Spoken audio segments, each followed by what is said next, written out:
Welcome to the Crit House, everybody. You have just seen the work of John Hendrick, and that's the work we're going to be talking about today here on the Crit House. We have John Hendrick, who is from New York City. He came from there before leaving to join the Navy, and he has lived and seen all parts of the world and has been photographing seriously since about 2009.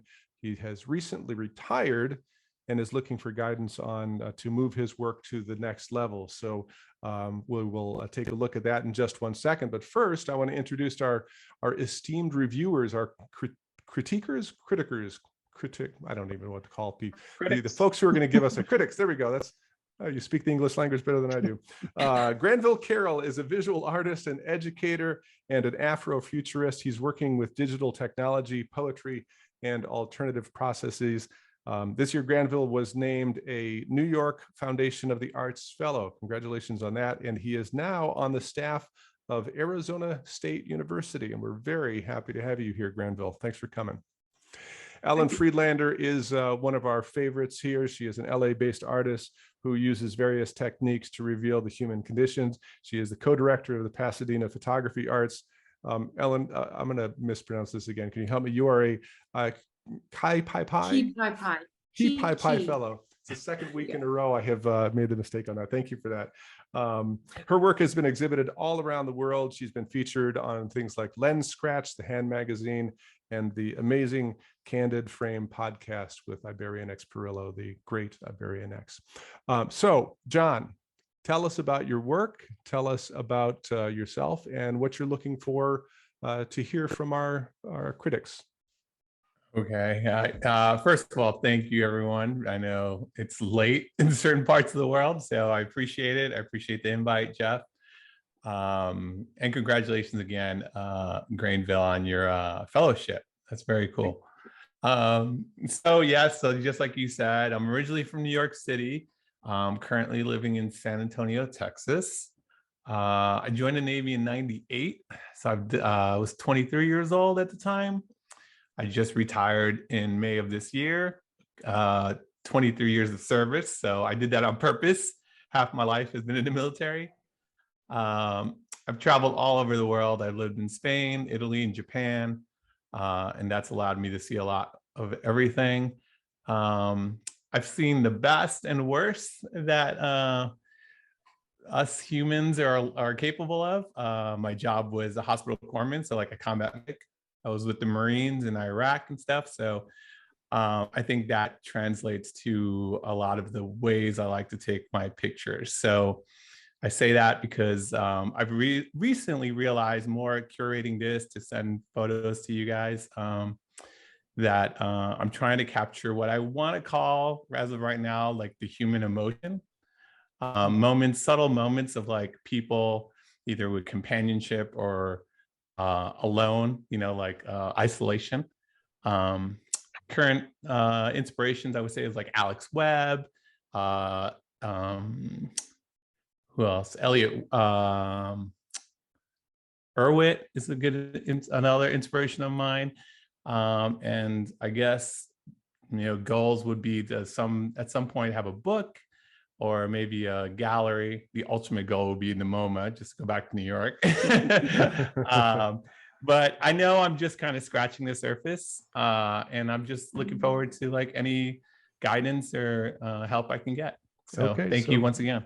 Absolutely. Granville Carroll and Ellen Friedlander, what is your advice to get him to MoMA? I will let you know when I get there. Okay. Well, it's interesting to hear about your military background, and I believe you said you were working in a hospital type setting, right? I was a medic, so I've been in hospitals, I've been in clinics, I've been with the Marines because they don't have medical personnel, so we're like their docs when they're running around the streets. Okay. So I've kind of done it all, to be honest. Yeah. Well, I think, like you said, your experience in the medical field definitely translates, because the very first thing I feel looking at these images is tenderness, is care. Yeah, I mean, there's there's a level of trust that these people have with you, and I'm going to assume that these are all strangers, people that you've just met on the street, which that I think can be a really difficult thing to do as a street photographer, is to have that level of trust and vulnerability. So yeah, so the immediate thing that comes to mind is just tenderness and care, which is really quite stunningly beautiful. Thank you very much. I didn't see that when I first talked about it or first looked at these images, but that hits home. They are tender images. Ellen Friedlander, what are your thoughts? So have you been doing street photography for a really long time, or is it a genre that you're just coming to? I've always had a camera. I've always kind of like, I didn't know that was really like the genre. I just always had a camera. I grew up in New York skateboarding, so we always filmed each other. We always took pictures of each other. So I always just had a camera whenever I traveled. And then being in the military, I just, same thing. Like if we go visit Paris or something, I just take the camera with me and just shoot. And it wasn't shooting people. I was always just shooting, like I shouldn't say people, but I wasn't shooting the people I was with. It was always like walking around the streets and stuff. So I guess in theory, yeah, it was street photography. Okay, so I'm going to break into, I took a one-on-one, it happened to be last week, with Juan Jose Reese, who is the founder of Miami Street Photography Festival. And it was so incredibly impactful. And what he broke down, and I've been a street photographer like you forever, but he broke down three different ways to look at it. One is the reporter, where you just make a photograph of what's there. The second one is the entertainer. This is his, I'm quoting him, whereas there's other things happening around and you capture it, okay? And then there is the composer, the person who is creating everything, because you're there for the right light, you're there for the gesture, you're there for you've set the background, everything. So when I'm looking at your photographs that you have before me, let's go to, I think it's at the top, Jeff, the number 5. DC. Yeah. This one, I feel like so you're here, you're like the entertainer, you've caught them doing something and you're not exactly reporting it. You're kind of giving us your vantage point of it. I think that I would go deeper. I would think more about the background, the foreground, everything in here. And you did focus just on them. So you actually did blur the background on purpose, right? Yeah. Yeah. So the photograph is really just about them. And I'm not so sure what the background is telling me. So one of the things I've learned about is that everything in the photograph is important. So maybe it was a different vantage point that you made this photograph, so that the steeple or the building in the background, maybe that would be higher. And so there would be this strong gesture of in the background, along with their verticals. There'd be more verticals to look at. So you're playing more with the entire frame and not just one tender moment. You're making a more complex photograph. Got it. Yes. Is that helpful? Thank you. I see it. Because it resonated for me, and I've been on the street. So now I'm like, everything I'm looking at, well, am I reporting it? Am I making it because it's entertaining and I'm kind of like pulling on what's going in front of me? Oh, am I seeing the light and the gesture and everything too? And so when we look at the rest, to go through your photographs, we can look at that. And so you can say, he's right in the center of these two buildings. So I'm kind of blurred, I'm not quite, my focus is a little torn. It's like competing Yes. almost. Yeah, I get it. I get it. But I know that you can make really powerful images because I've been to your website. So I'm just, so I know that you can do it. So I'm just going with the work that's in front of me. And No, the other that's good. I mean, yeah, I picked these for a reason. So I probably would have not noticed that, but I understand what you're saying. Well, John, how did you, in selecting these images, what did you go through when putting them together? I just looked for what was resonating as far as like individuals and then like maybe people together, quiet moments kind of. That was kind of what I was thinking, excuse me, as I was, picking the ones. And I wanted to have a good variety because it's actually I shouldn't say very long, but it's a long span of work. It's the DC one, the Federal Triangle with the two people dancing was like in 2019, 2018. And then this is Cuba. This was just like a year or two ago. So I have a good length of work there. So it's just, I just wanted to give a good variety. Well, it's good. It doesn't seem like there is a tremendous difference in the age of the images. There's some consistency there, so it holds together. Granville, what's the academician say? What are your thoughts? What do you from an academic standpoint? Mm-hmm. Well, from an academic standpoint, what I'm more curious about is what is the overall like narrative or story, the underlying concept that really sort of helps drive the work. So like, I think everything that Ellen mentioned in terms of the compositions and thinking about the content in the photograph is important because that gives us context, right? So like, are those components important for letting us know about the location? Is there something more symbolic or metaphorical about it? But back to the original question, I'm sort of diverging from it, I apologize. Is there a particular story or narrative that you are trying to tell with your photography or with this particular work in general? Or something that, I'll just leave it there. Mm-hmm. Or is it? Yeah, let me phrase it in another way from like how I'm hearing it. Are you trying to discover what you are trying to tell? Are you at that point in your photography where you're not really sure what it is that your story is? I think this is like a good. That's why I said I'm kind of scratching the surface. I think this is where I would like to take it.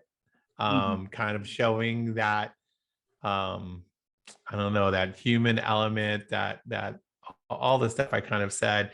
And this is kind of what I believe to be kind of like the best of the best I have right now that kind of falls in that area. So obviously, giving it to you guys so you can help, pick it apart as you did, so that I know as I take this on, think more about, the depth of field, how much am I keeping in focus, and kind of all the stuff you guys have given me is pretty much right in line with what I was hoping to hear and get. So yeah, it's very, very raw right now, but it's a good idea. I think it's a good idea. It's a good subset of what I'd like to do. So Jeff, go to the gentleman that's close up, looking out the window. Looking. This one? Yes. Okay. So this is everything you just described to me is the goal that you're after, right? Mm-hmm. You're looking for, you want us to feel somebody's personal tenderness. I mean, he's smoking a cigarette. He's having a private moment. He doesn't look rough. He doesn't look particularly tender, but I can see that could be very kind. He could be, I'll give you that. So with this kind, because it's kind of a smile, I can see it happening. He's happy. He's getting his cig in. So if you were going for this kind of thing, I think maybe you want to go closer. I think you may Okay. want to get much more and think about maybe in getting involved with your subjects and talking to them and finding, just getting a little bit more interactive. Because then you'll hear their stories and then you'll say, hey, I would love to take a tender moment. And it could be, the thing is, you don't want it posed.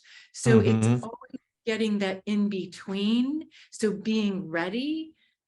And then as soon as you're done, taking 4 more when they think you're done, you know, kind of like, Yeah.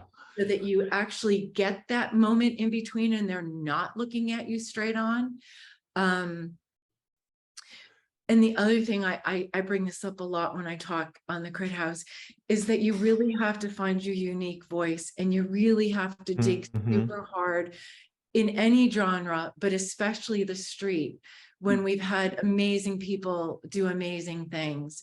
So if tenderness and finding that human emotion is what you're going for, research every single person that's ever done it before you, and then by all means copy them, but then push yourself in all sorts of directions with different ways, and not be afraid to fail terribly, like miserably, like terribly. Yeah, I agree with that.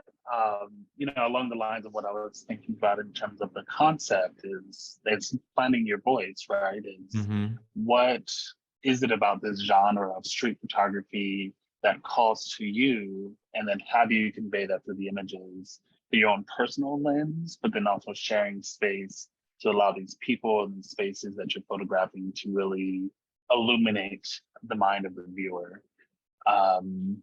You know, because like when I look at these, I'm thinking of like, you know, Walker Evans and Edward Steichen and, you know, some of these historical figures within photography. And like Ellen said, is like, how do you then take that sort of foundation, those pieces of the puzzle, and then rearrange them so that it's more dynamic and unique to you. Which I think, you know, like this image, I feel like it's starting to get there. This is one of my favorites from your series. You know, composition, I think is great. There's enough for me to sort of embed myself into the space and observe this individual observing the space. But still, I think you can embed, I'm saying that word a lot, more, yeah, more of you in there in some way. Yeah. So like focusing on details, I think can be one fashion, talking to people, you know, like really immersing yourself within the space so that we feel the same way.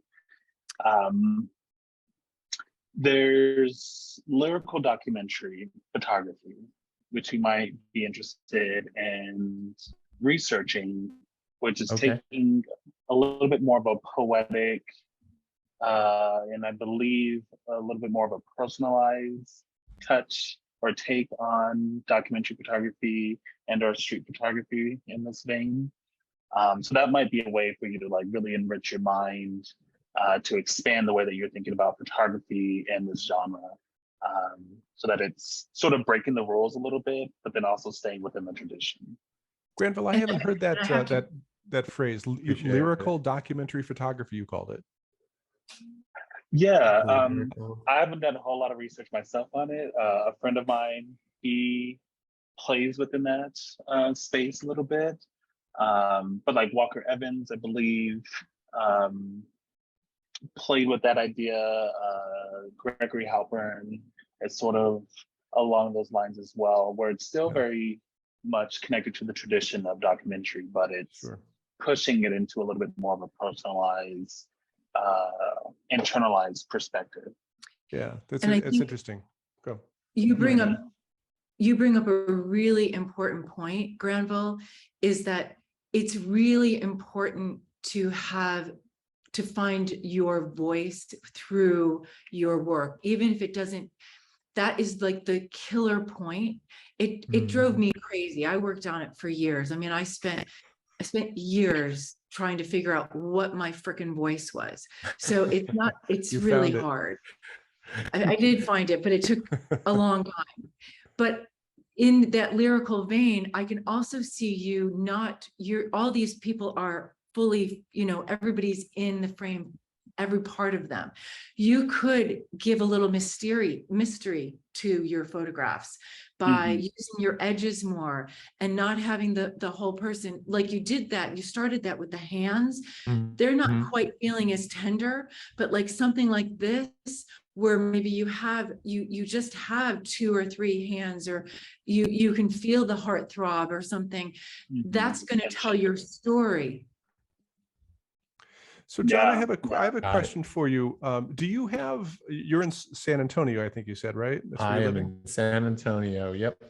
Great place. Do you have people that you show your work to, or other photographers? Or is there a critique group that you're a part of? Because that's for what I have found. Yeah. I have, yeah. I have. I have. But I think a lot of there's a good group, and then there's just a lot of guys like myself that are we're all trying to kind of find our way. So right. Well, that's getting that community is such an important piece, and I think I'm preaching Ellen's sermon, that having people around you who you can share with and talk to and get feedback from, and criticism, and people say, this doesn't work for me, or you try it this way. I mean, that's what we're doing here on the Crit House. We're trying to open up and make that sort of something that people can see and understand the value of, and they can hear people talk about photography. But it feels to me like that's one of those things that would be really important to you, is just spend some time with like-minded people who can talk about the things that you're interested in, and give you feedback on the things you've been shooting over the last month or so. And that allows you to grow in a big way. And again, I don't know if it's an option, but it's to do it regularly. No, yeah, it is. I appreciate it. Yeah. All right. Granville, sure. last thoughts for John before we wrap up. Anything additional you'd like to mention for him? Yeah, I think just continue to work on the different compositions. I really like the detailed shots. I think like what Ellen's getting at is like these points of tension where you're really pulling us into that space and forcing us to have to contend with, whatever emotion or situation, circumstances happening. I think that would be really effective. And yeah, just don't be afraid to experiment and to be vulnerable. Because even though, I still feel like there's some tenderness here, but I think you can take it further. You can play more with the composition, with the angles. So yeah, just experiment. And like Ellen said before, don't be afraid to fail. Right, Granville, thanks. Ellen Friedlander, that leaves you with the last thought before we wrap things up. What do you have to say? Yeah, I'm gonna say that do not be afraid to fail at all. And also, be intentional. Okay, less frivolous, more intention. Look at all the details before you shoot. Look at the light, look at the gesture, look at the patterns that you're set up. Every little thing before you click your shutter. And the more you do that as an exercise, and the more clarity you have as you're setting up your composition and watching your people walk through, or however you do however you work on the street, just be very, very mindful. The more mindful you can be, the better your outcome will be. Okay. And there you have it. Ellen Friedlander, thank you so much for your always wise input. And Granville Carroll, it's been a pleasure to meet you and talk to you and hear your thoughts. Thank you so much for joining us in the Crit House. We will have links to both of their websites here in the section below. And John Hendrick from San Antonio and his street photography, thank you so much for being here with us. Great to look at your work, and looking forward to seeing what comes of it in the future. 2 videos I'd like you to consider watching here from both Ellen and Granville. Granville has an artist short sesh. It is an interview with Granville Carroll with some good information. And then Ellen is part of the Pasadena Photography Arts Forum, an interview with Ellen Friedlander. Take a look, and thank you so much for watching the Crit House.